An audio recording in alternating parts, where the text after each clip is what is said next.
Welcome back to the Beyond Broadcast podcast, a show which takes a behind-the-scenes look at industry professionals and their lives working in the broadcasting and entertainment industry. Now today I'm speaking with Kiwi broadcaster Pia Titus. Pia has a journey which is not only eclectic but global. Her career has spanned multiple industries and taken her to various countries including Japan and Sweden.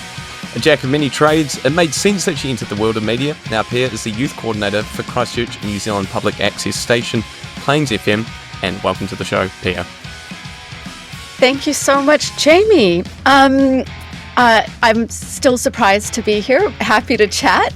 I feel like a career in broadcasting is a little bit generous, but I do love making radio and podcasts. Currently, I took over from someone else at the station. So while I started at Plains FM as the youth coordinator, my role is content and community coordinator. So I work with all the broadcasters, just not the young ones, although plenty of young people as well. I think that's really beautiful. And I think it kind of made sense that you were always going to go into that sort of area, considering some of the other roles that, and this is kind of the thing that's going to be a bit of a journey with you, Pia, and what the listeners are going to learn about is that you've had a variety of different roles, which I feel intertwined have created what will eventually be your job and your role now, because you have managed to work with a lot of different people, a lot of different cultures, been in a lot of different scenarios. And I feel like the mutual understanding that you've had to have in some of these roles kind of builds into what you're doing now. And I guess that's probably a good place to start, because up until this point, and because we hadn't actually spoken to each other in person, it's only now that I've realised that you're not actually originally from New Zealand. I made the assumption, born and bred from Christchurch, probably grew up there, and the reason I thought that was one of the first roles that you kind of worked in. But where do your family originally come from? Where were you guys based originally? My mum's a Kiwi, and my dad's from the States. And this last weekend was it was their 45th wedding anniversary and their 70th. They both turned 70 last year, so they had a big party. And we've currently got friends and family from Australia and America visiting.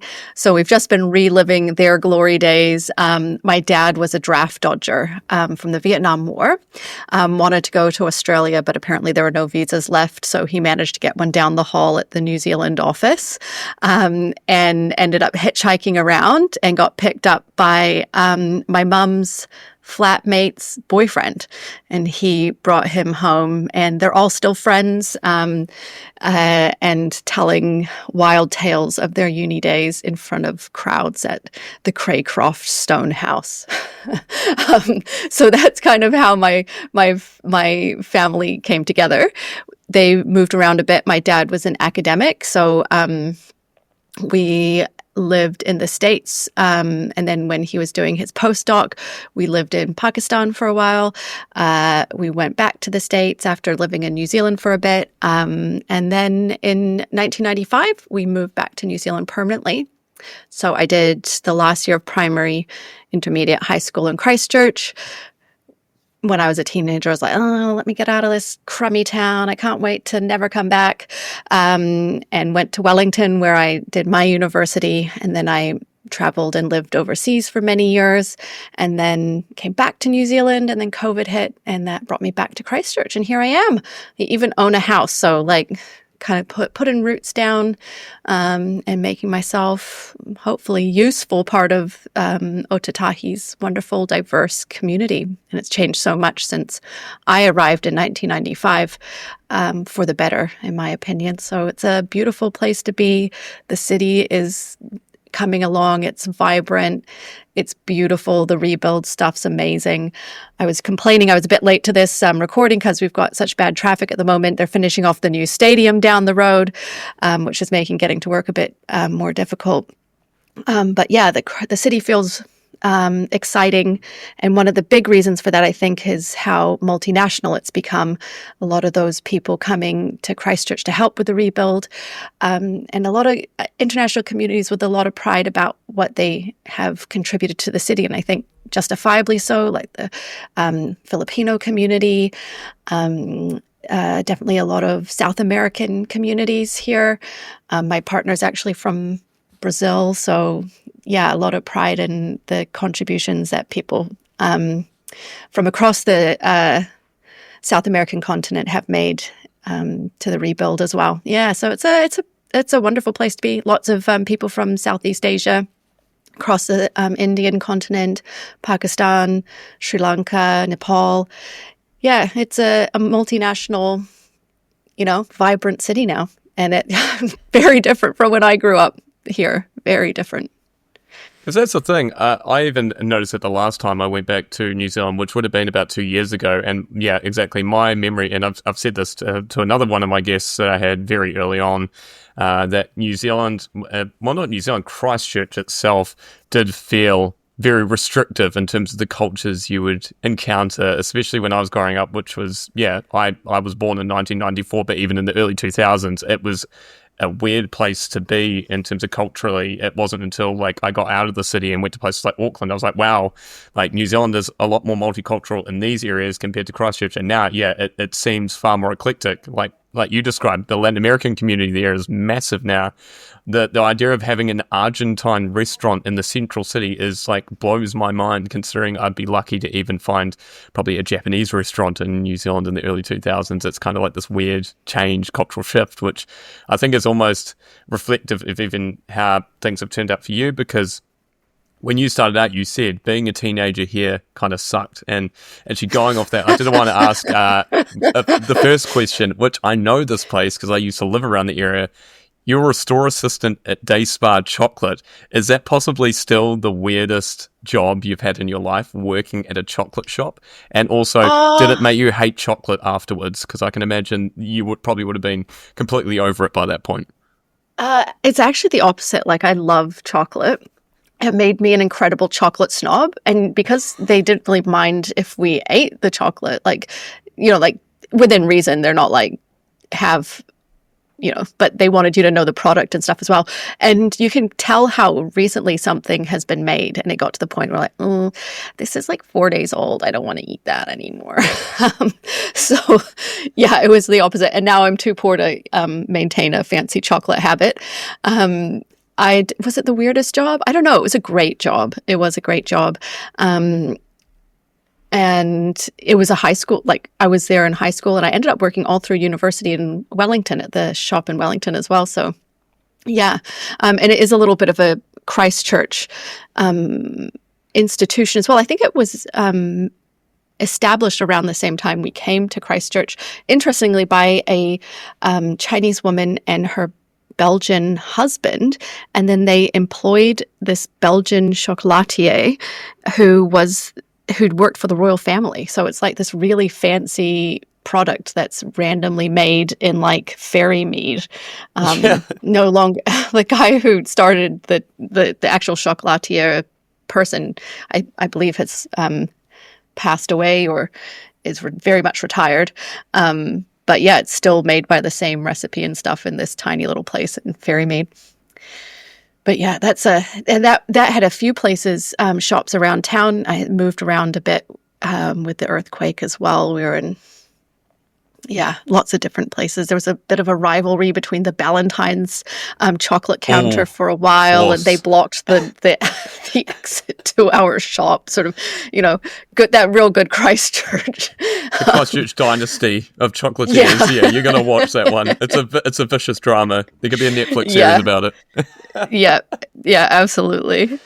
But yeah, other jobs I had. That was probably my main one in Christchurch before I came back. But I guess other interesting jobs I've had. When my first job, I started as an intern at family planning while I was at university. I did my placement there for an internship.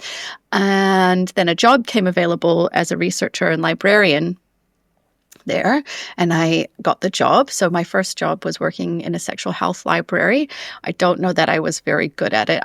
I was working by myself and really had no idea what I was doing, but they seemed to like me enough because I did a little, tried to do my OE in London, and I was there with my partner at the time, and she didn't really like London, so we came back. And then I knocked on their door. I was like, I'm back, and they're like, oh, we have a job open. And so then I became a sexual health educator. So I worked with schools and teachers. I created curriculum and education packages. I worked in like child, youth, and family houses for kids who could no longer be at home, in places where if kids were coming out of like juvenile detention centers, they would go and live in these places. So I would work with them. I'd work with kids who were no longer able to be in traditional education. There's in Wellington, I don't know if it's the same everywhere. I haven't kind of seen the same stuff in Christchurch, but it's like called the academy system, much smaller classes. Often the kids get taught life skills like cooking and looking after themselves financially and stuff like that as well. So we would go in and be part of that education. That was a pretty wild job. Had some pretty strange experiences there. Then I went to Japan on the JET program. Based on family planning, can I go back to that, because it seems like you're brushing over so much in that little area, because that's quite a serious role to be working in. Obviously, for anyone who doesn't know, family planning, as you said, has many facets in terms of where you can really go with that, including obviously education with kids and, like you said, working with child services, among other things. Do you think, because you said as well that you started by making some of the curriculum, is that kind of where you first started dipping into creating content? Because essentially you studied like English lit, you did English language, you had a good understanding of, I guess, writing things that were interesting or made people want to read it. Is that kind of where you first started kind of developing this sort of skill, or really starting to use it? Yeah, I guess like that job really was about communication and pitching stuff at like the right level for your audience, right? You're not, so family planning, I guess if there's international people, that would be the same as Planned Parenthood in the States. So we're dealing with sexual health, reproduction, contraception, a lot to do with healthy relationships. We would have stuff for parents. We'd have education nights for parents, and we'd have resources for them to do sexual health stuff in a positive way with their kids, so they don't get just like, some sort of scared secondhand information that isn't accurate anymore. So, yeah, it's really about pitching information at the right audience. And I learned a lot. The person who really took that education at family planning to the next level, her name was Dr. Frances Bird. She was amazing. She was just amazing. She was a wonderful person to work for. I actually still know the chief executive, Jackie Edmond, of family planning. In New Zealand, they've just rebranded as, I believe it's Positive Sexual Health. So those two women were the ones who kind of really drove at a higher level what we were doing. And then we would work with the New Zealand health curriculum and create resources pitched at the right audience. And the idea with what I was doing there was to introduce and destigmatize bodies. Technical terms, there's very good research that shows that if young people and children in particular can name their body parts accurately, they're more likely to report any sort of off sexual behavior, including sexual abuse. So things like we would play games, where we would toss a ball and people had to say all the words, and controlling kids must have been interesting in its own right, because learning all these words, they're younger, is almost in a way you're trying to take away like the funny side of it as well, because I'm guessing they're like, oh, penis. So it's almost trying to find a way to like destigmatize the words, make it normal to use a normal language and not make it feel like it's this juvenile thing that you're saying all the time. Well, you have to get all as well? Yeah, absolutely. And you have to get all the funny stuff out first. So one of the ways we would start, and this again depends on the age, we would have like pieces of paper and they had to write every single word they could think of. And, that would really get out all of the silly ones. And, you always inevitably learned some words you'd never heard before. Which is always great. Yeah. And then from there, you would kind of move into, these are the technical terms that we're going to use. So making those more,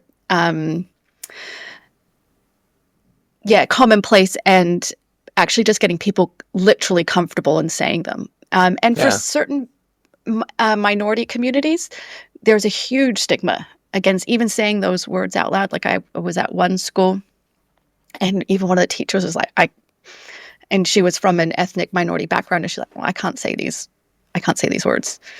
And actually her discomfort level was so high. So, trying to make it comfortable for everyone. Because, yeah, that's important when you're trying to learn and talk about stuff, that the people who are delivering the material are comfortable as well, because kids in particular, I think, really can understand a lot from the tone of voice or, the vibe or energy that's coming off someone. So, yeah, making it fun, but making it controlled and safe as well.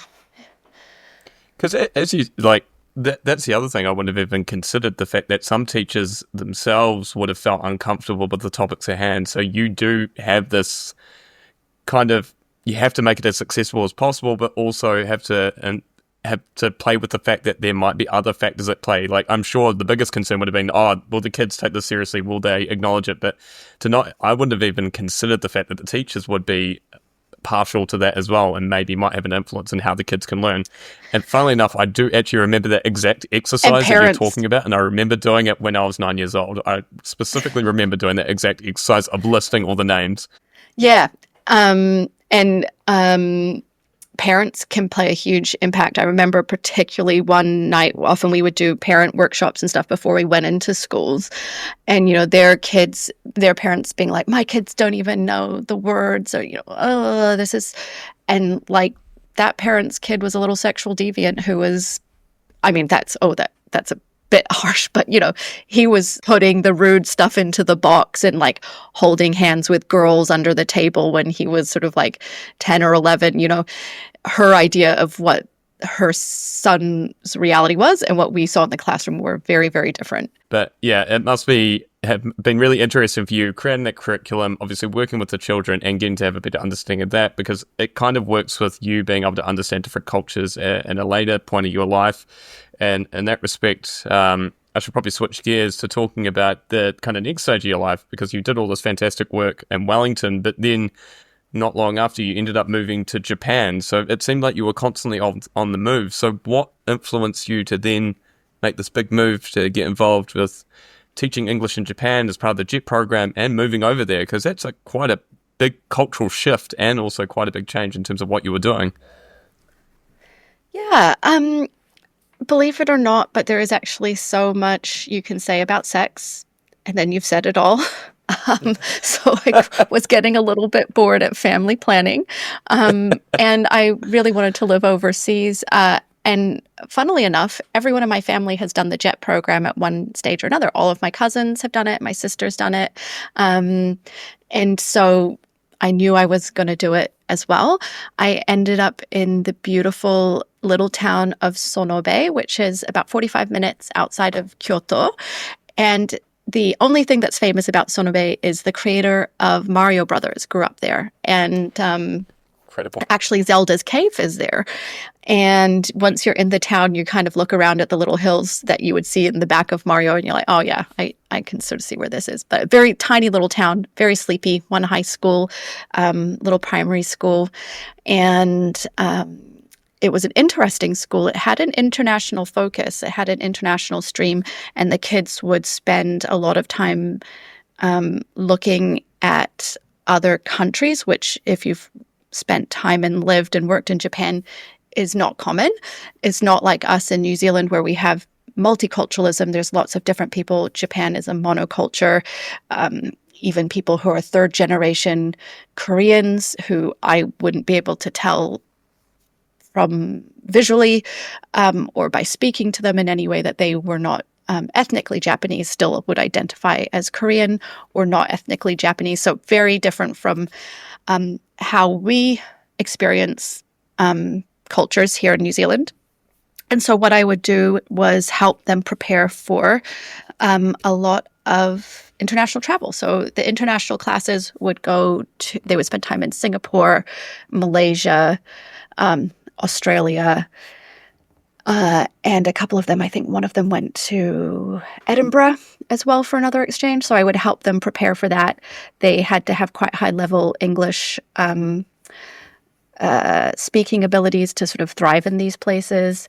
And they would be doing a lot of testing for English. So there was also an English club that I ran, which was pretty hilarious. Like, I sometimes still think about it. I'm like, was that helpful to them? I don't know.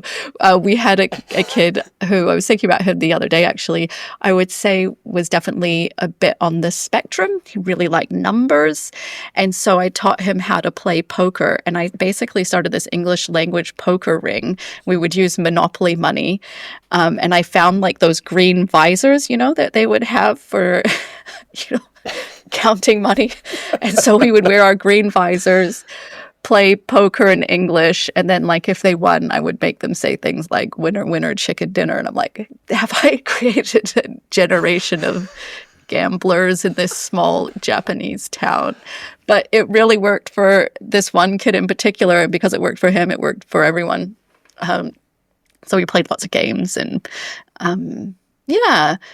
living in Japan was really wonderful. I was there for 2 years. I think I may have stayed longer, but my partner at the time wanted to come home. She was much more career-oriented than I was.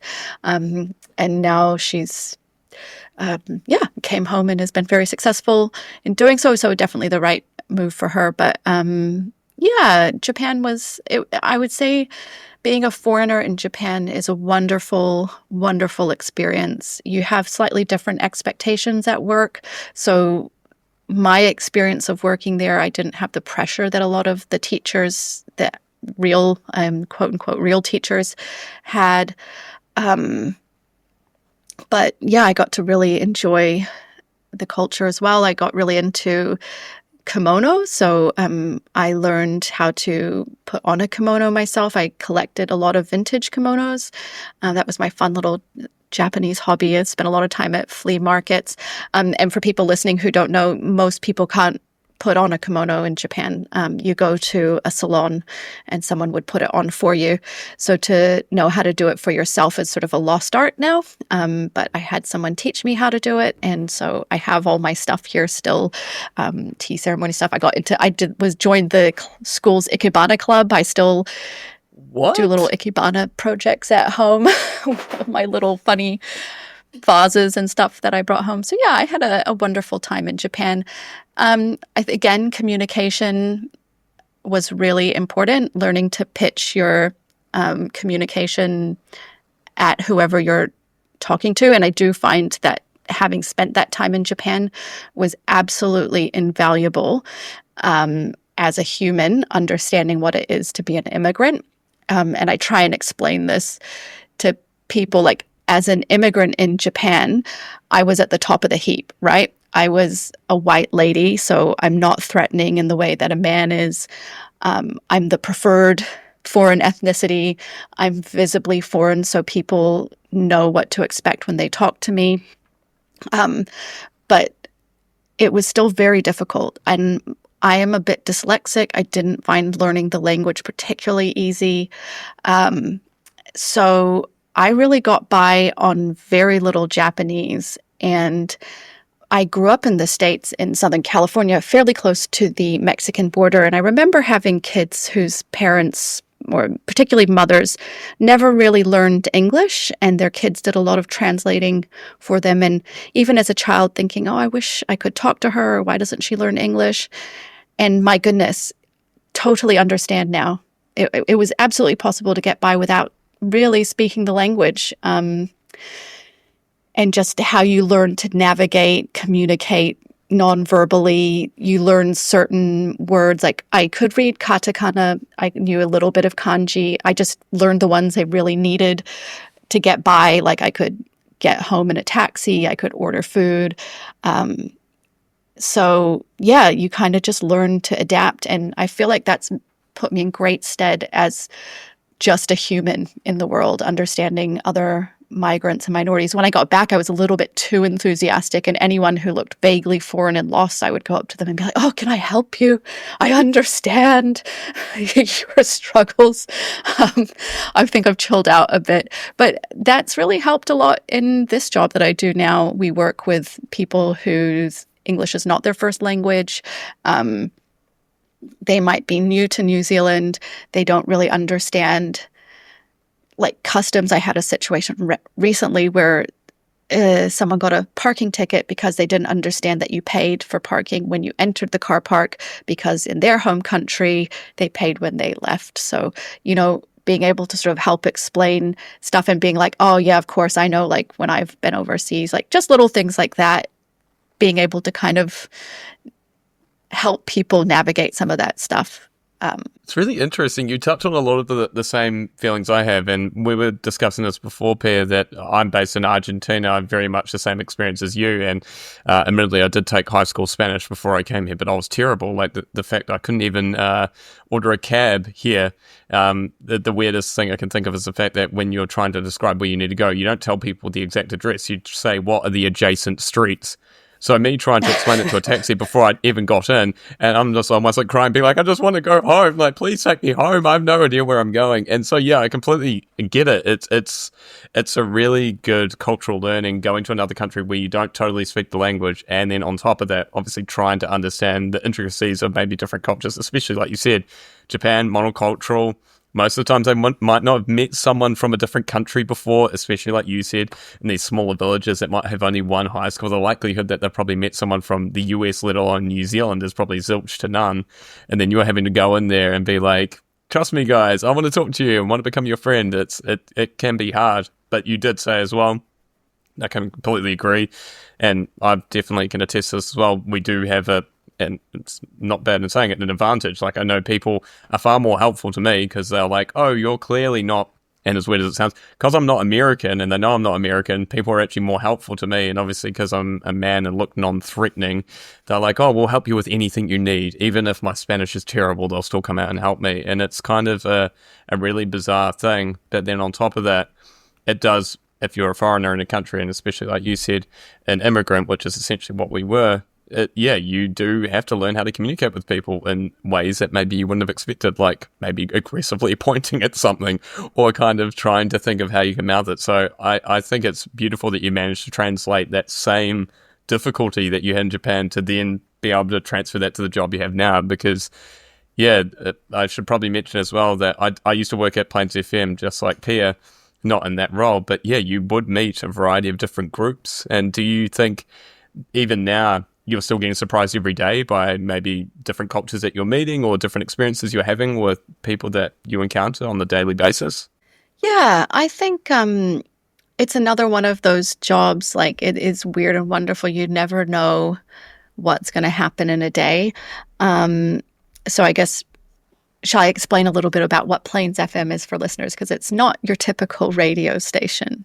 I think that would be a good move. Delving into what even public radio is in New Zealand is probably helpful because, yeah, as much as I probably can give a good description, I'm sure you can give a better one, Pia. So, New Zealand has lots of different types of radio. I'm going to give you my, I do school group tours. I've just been working with the broadcasting school recently. So here's the pitch that I give to everyone. So New Zealand has lots of different types of radio. We have commercial radio. We actually have the largest number of commercial frequencies per capita in the world. Radio is a big part of our media landscape. And for a long time, it was the most profitable part of the New Zealand media landscape.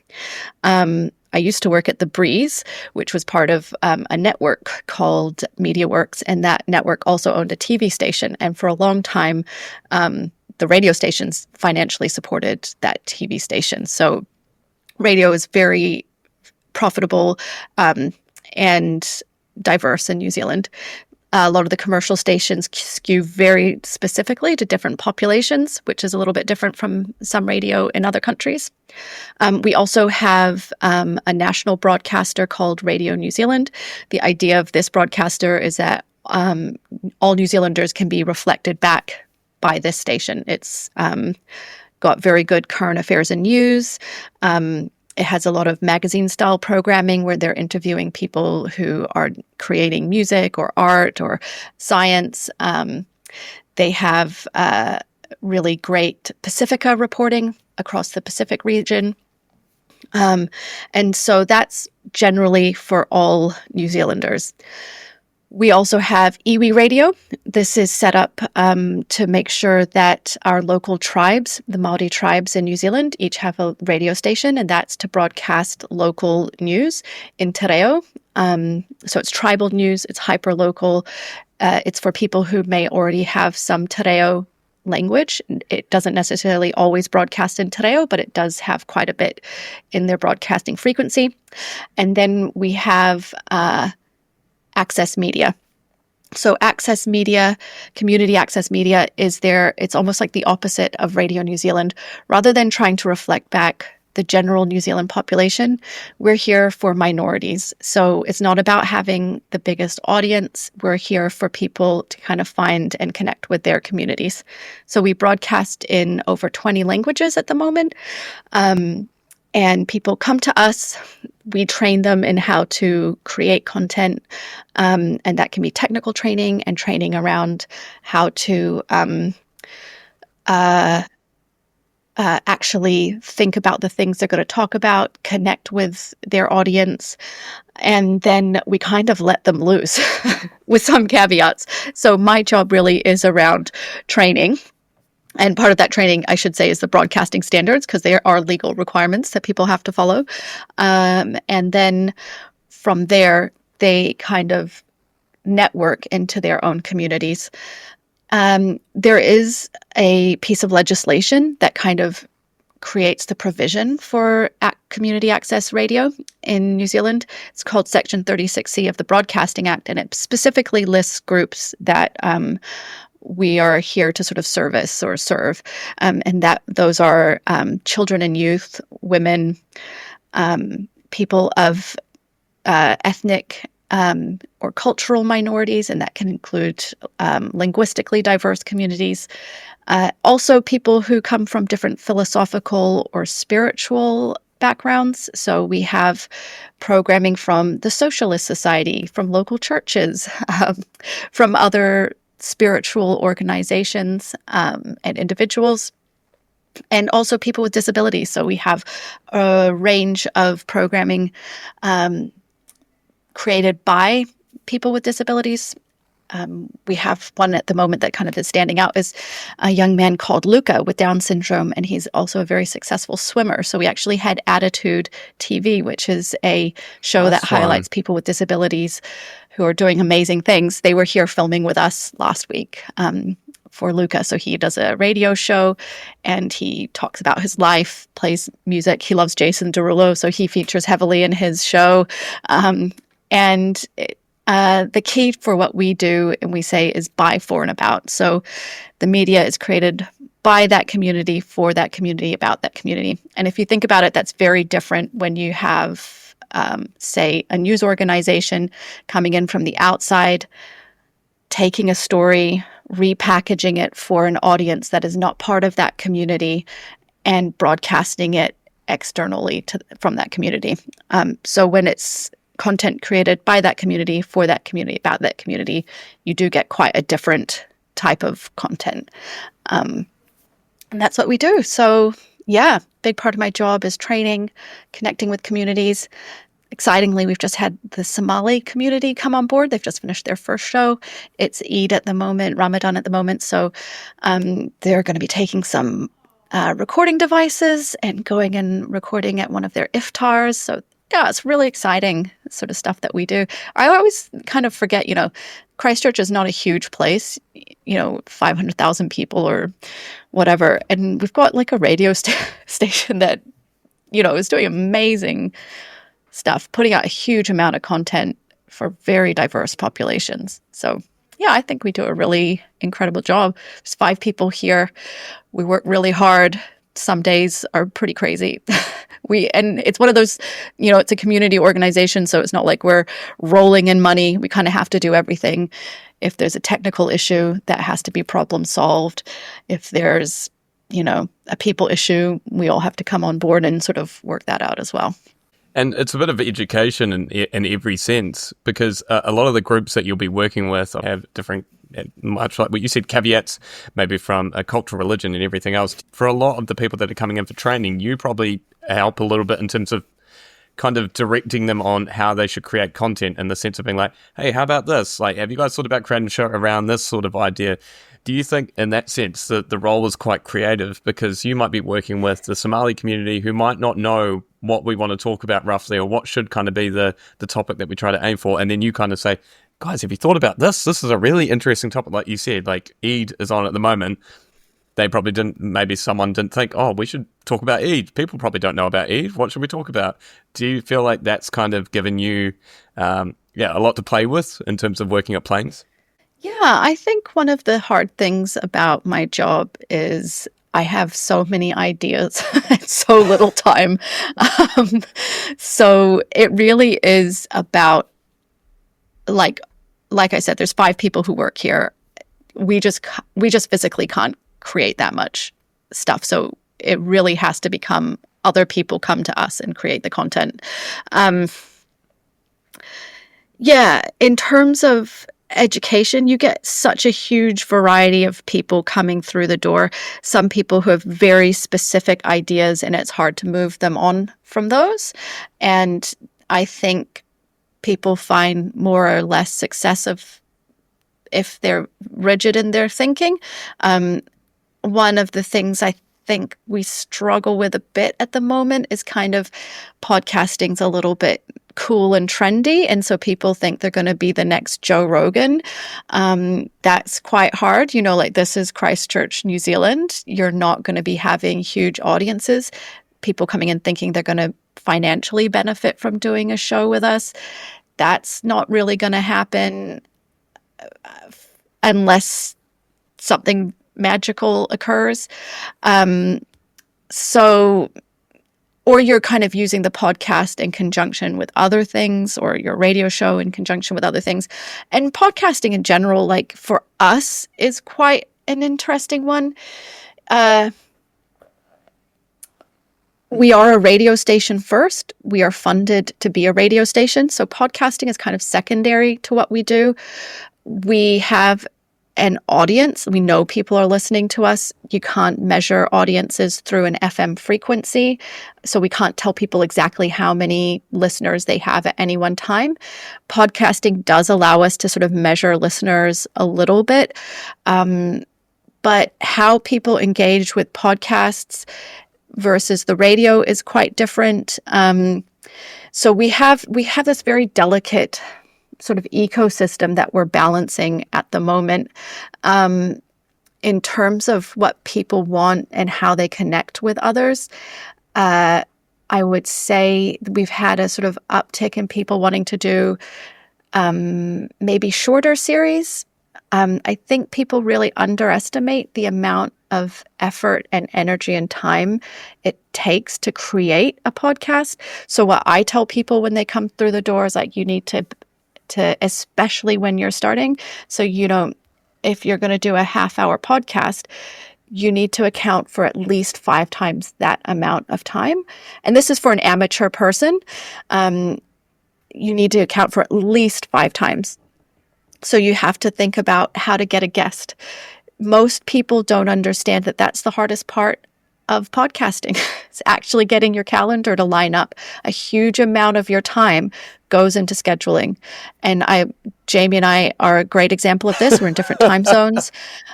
I'm busy. Yeah. He's busy. I had to cancel the last recording because something came up at the station. So a huge amount of your time, I would say most of your time, actually goes into calendar and guest management. And you need to account for that. The next is you have to work backwards. So if you have a topic for your podcast, you actually need to think about the questions you want to ask your guest so that they'll give you the answers that you're looking for. You need to think about who it is you're trying to reach, because if you're trying to reach a certain audience, you need to package that content in a way that they want to hear it, or else you may as well not be here. So if you're working with young people, you need to think about the language that you use or the type of music that you have, what topics you actually cover. Is this actually interesting to a young person?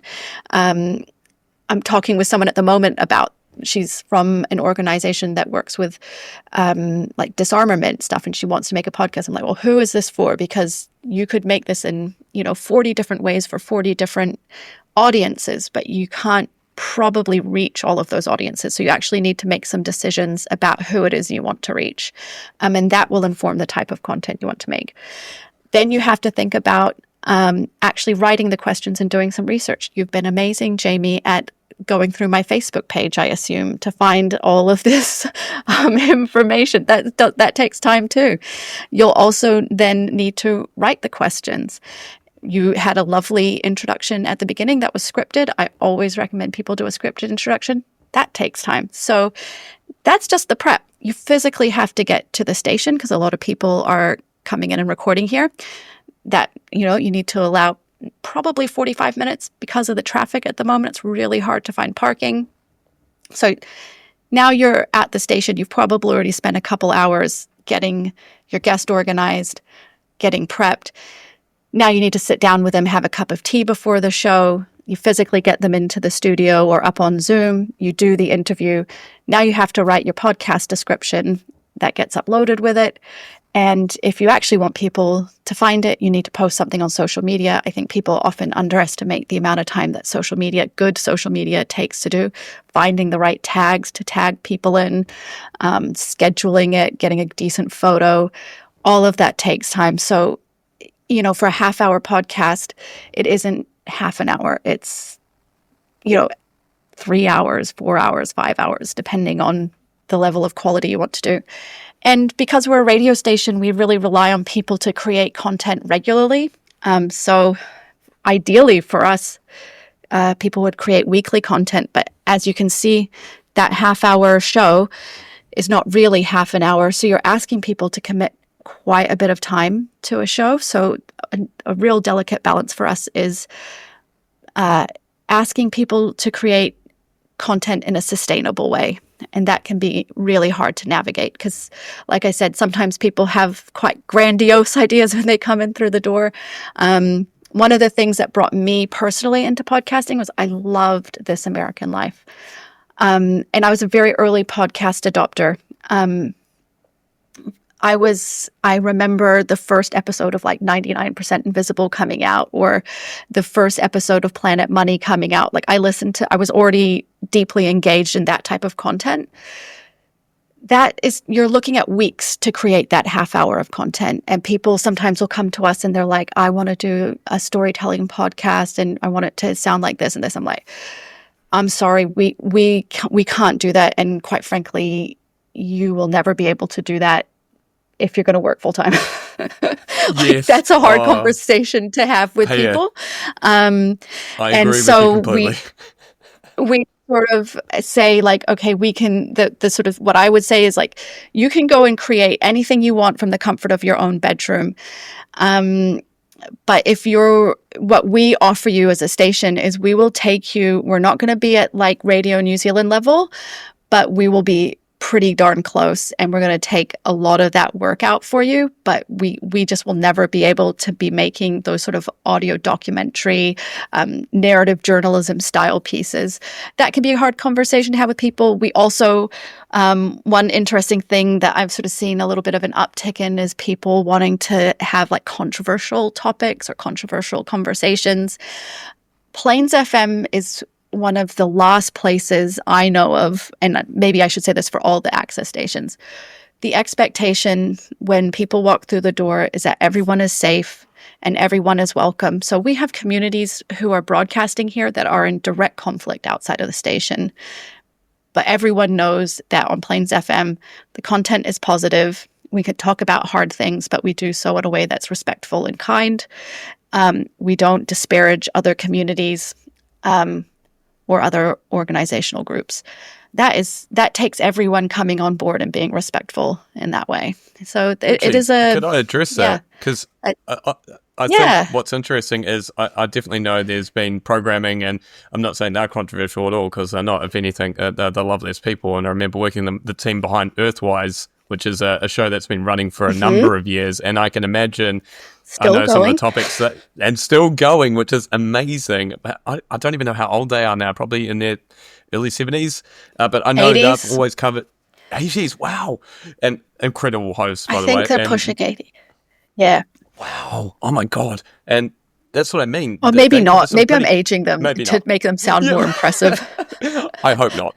But no, I'm joking. But yeah, they cover some pretty controversial topics in the sense of like what they're covering can be quite intense. But at no point have I ever felt like it was confrontational directly to the people. As you said, it's almost like a what do you call it? Like a no man's land. No, like Plains FM is peaceful. It's fine. People can address their topics, but not in a way that's confrontational or offensive. And I think maybe that's Yeah. where the accessibility comes from, and maybe why it's called Access Radio, that it's always accessible. People can share the views as long as it's not something that is in any way violent towards someone else, which I think has always been a Yeah. beautiful thing.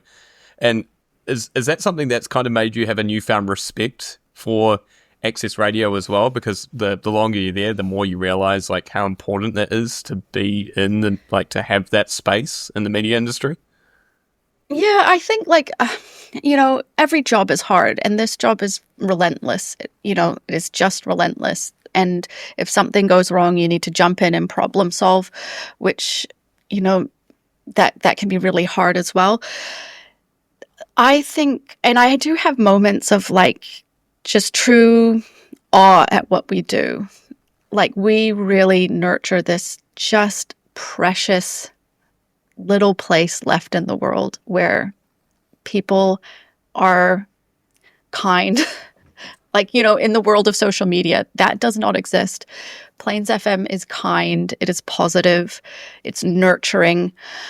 In some ways, I don't even know if the audience, like, who gets the most out of it. I think in some ways, what the gift that we give is to the broadcasters. And I've seen people, like, I have someone coming in today who came from an incredibly unstable background, a child of parents who had mental health, drug addiction, like every bad thing that could happen to someone has happened to this person. And she has been able to have a show on Plains FM, talk to other people in a similar situation, find healing, clarity, share her own experience in a way that I just think like, she came in with no skills and stuff like that. We've been able to teach her audio editing. That's a real marketable skill, and she's been able to do an incredible job of interviewing people. It's not always the people I would interview. People say things that I don't agree with, but she is able to connect and work with in, communities that are marginalized in a way that I could never do that. So the benefit to her, I think, we may never know how deeply she's benefited from this. And those communities have been able to come and have a space here as well. One of the communities that I think we've just done amazing stuff for, well, they do it for themselves, really. We create the platform, is the Alcoholics Anonymous radio show here in Christchurch. They managed to get their show on an American app. And so they get tens of thousands of hits a month from all over the world. And I've had people calling me in tears. Like I picked up the station phone that plays at 5 p.m. on a Monday. I was working late and I had someone, she's like, oh my God, I needed to hear this today. Thank you so much for playing this. Like we just don't understand, especially in a busy day where people are pissing you off. Everyone's a special snowflake here a little bit. Everyone's got a personality. You don't get into community media because you're like, like it Hard takes a as certain nails, type of, and you're cutthroat a and certain everything type else. of You're all person. quite like, yeah. So the people here who come here can be a bit needy. And I was like, oh, by the end of the day, you're just like, oh my goodness. But then you have stuff like that happens and it's like, wow, we actually are really doing something truly incredible here. And then on the flip side of that, I've had people come into the station, want to start a show. And I'm like, well, this, I want to be like trigonometry. And I want to take down the socialists. I'm like, oh, that's not really what we do here. And like, I got into a screaming fight with somebody. He's like, do you just want nice community media? I was like, yes. Ideally, So, like, yeah, that's the plan. yeah, like, you can go and yell on the internet, but we don't need that here. There's plenty of that in the world. And I feel like quite protective of Plains FM and the broadcasters. And like I said, it's a hard job. It's easy to burn out on. I've had moments of burnout. People will take as much as you can give. And I am a little bit of a giver in terms of my time and energy. And that's got me into a lot of trouble. So actually learning to balance stuff, I don't know that I've done that successfully so far. Another problem that I find is I like to say yes to people, and then I find out that their needs are higher than that I can actually accommodate for. And that can be really hard as well, because part of what I do is like, I can help you set up your show, but I can't help run it. So like once you get established, you need to be on your own. You need to be self-sufficient. But yeah, so that can be a bit of a point of conflict as well. People who kind of need ongoing support, and we just have to sort of say, look, we can't help you beyond this point. And it's simply because, like I keep saying, there's 5 people who run the station. You know, we have a very fine-out. Because you worked in commercial radio, you understand the radio landscape in general and what it's like. I have too. I've worked in commercial radio, and it's a completely different beast to community. Like I felt like Plains was my safe space when I was working there. I was like, this is awesome. Like the people are lovely. And then when you go to commercial, you kind of realize as well, like, oh, there's so many more people here that do stuff. Like, you can kind of, like, there's a little bit more delegation. So, yeah, as you said, it's very easy to get burnt out. And I'll be totally straight as well. I got quite burnt out when I was working there for exactly the same reason. I said yes to a lot of people. I was like, oh, I'll edit your 3-hour recording that you've just taken at some festival. And then realizing, oh, God, like, it's 9 o'clock at night on a Friday. I should be at home right now. Why am I still doing this? Yeah, it's hard because you want to be there for these people. Yeah. I get really, and I think back to my job, where my job was literally, I was managing social media, I was getting interviews recorded, I was setting up events. But for one show, I work with like, I don't even know how many, I think we have 120 shows on Plains FM. You just cannot give people the amount of time and care you would. I mean, it's not a commercial show. And that can be really hard at times, because we do have a few shows where I'm like, this has got, you know, like, under the right circumstances with enough money, like this could be huge. We have a show, one that always sticks out to me is Bookends. You'll remember Maureen and Ruth. Ruth has retired, and we have someone new who's come on board. Ruth, I should say to people listening, has been a broadcaster since like 1992. She was 94 when she retired, I think. Like, she was incredible. Could she write a social media post? No. So they've got someone new involved. They're getting stuff on social media. It was a book review show, and these 2 women had talked to like every New Zealand author. I mean, everyone, like literally everyone, about every book. Like, they had done the most incredible job. I think we've got like 500 or 600 episodes, maybe more, like huge number of episodes. But because we don't have the capacity to like kind of get it out, like it just doesn't have the listenership it deserves. And that can be quite hard at times. Like, you see the potential of stuff, but you know, they're the same as everyone else. They get the same amount of time in the studio as everyone else. You know, that's can be a bit of a hard part of the job as well.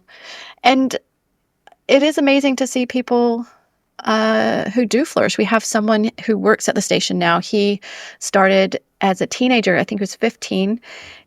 He did a Spanish language Latin show, and he stuck around long enough that we kind of gave him a job, and he went and did journalism. I mean, he's been up at the Chilean embassy for like stuff. He's been invited to all of these events. He's won awards. Like, he's really taken it in quite far. In lockdown, they were getting several thousand hits for each show, because they were doing live streams and from around the world. Like, they had this random like community in like Southern California. I mean, it's weird what people will tune into. I think that was, and you hit the nail on the head. I do remember Bookends. I used to work with Ruth quite early on, and absolutely loved her. She was absolute legend of the craft. And I specifically remember one interview she did with an author called Paul Cleave, who now is actually extremely popular. But Ruth found him when he was literally writing like novels that no one was reading. And she managed to find this guy that's now an award-winning author, has a TV show that's been released. And it's like, how do these guys have the resources to fund it? And I think that's, as you said, that's what's always amazing. And sometimes you find these diamonds in the rough, and it's not even in the rough because Plains has put out some great stuff. But it's like, how can these people that it's not their day job, they're just putting some time in themselves to kind of create some content, and they make such an incredible show just from like literally nothing. And I think that's what's always great about Plains, is you guys provide the facility for people to be able to discover that they can do this, even with like very little resource, which is awesome. And Pia, I probably should let you go because I know you are just starting work for the day. It's 9 a.m. where you are. And I just want to say I'd love to have you back on at some point because I think there's probably so much more we can still talk about, especially regarding public access radio in New Zealand and just the industry itself. But one final question I wanted to ask you is, where do you see the public access media scene going now? I know that New Zealand On Air funding has been cut in a lot of areas. I know public broadcasting and broadcasting in general is an area that the government is like, and obviously if it's something you don't want to touch on, that's totally fine. But I'd be curious to see what do you think is your prediction for maybe the next like couple of years for public broadcasting, public access media, or for people getting involved in public access as well? Look, it's really hard to say. The Broadcasting the Broadcasting Act of 1989 is up for review under the current government. We've been part of the submission process. They do not mention Section 36C, that section I mentioned earlier, that has the provisions for minority groups. That is not part of the current revision. We don't know if it's going to be in the next phase of the Act. We really don't know. One thing I think that's in our favor is that the management of all of the stations, there's 12 stations around New Zealand, got together and created something called Karma. So this is where they've all put a little bit of their budget together. They've paid for someone to advocate on behalf of the sector. The person who's doing it is a journalist and she has a law degree. She's been really active. And I think Nikki, the station manager, deserves a lot of credit at Plains FM for where we're at now. At the end of this week, we're actually rebranding the station. So when this comes out, we'll be under a different name. It will be called Plains Media, and that's to reflect the fact that we do a lot of podcasting. We have a lot of online content. Currently, we have quite a few culturally and linguistically called communities, diverse communities, wanting streaming. So we are looking at potentially getting the on-air studio set up for live streaming with video content. That's something we've seen across audio-first content, is this move towards having a video element as well. Ultimately, I believe our responsibility lies to our broadcasters and their community. So if this is something that they're calling for, I think it's important that we take that seriously and look into it. Where that funding comes from and the time frame in which that's going to happen, we don't know. How we survive beyond funding cuts, I don't know.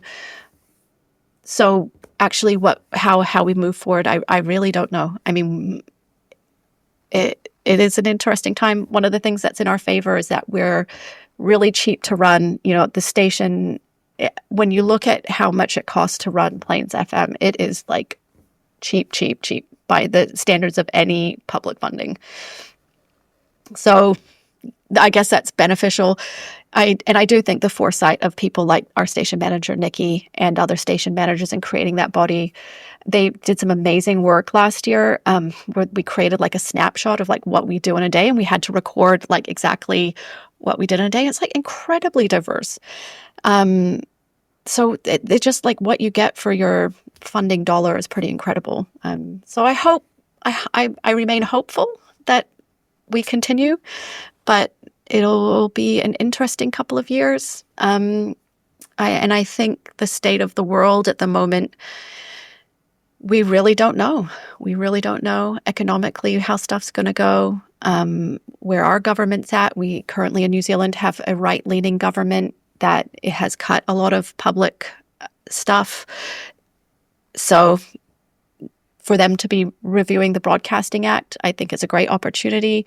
What they will focus on with funding and stuff, we really don't know. We've met with the minister, one of the under ministers for radio. She was very positive. She came from a radio background. Again, what that actually means when it comes to the whole Broadcasting Act, we really don't know. But we can only remain hopeful. If you like the podcast, I'd love for you to leave a 5-star review on your preferred podcast platform and let me know your thoughts on the show. Don't forget, you can reach out to me via Instagram at beyondbroadcastpod or via email at beyondbroadcastpod@gmail.com. Until next time, take it easy.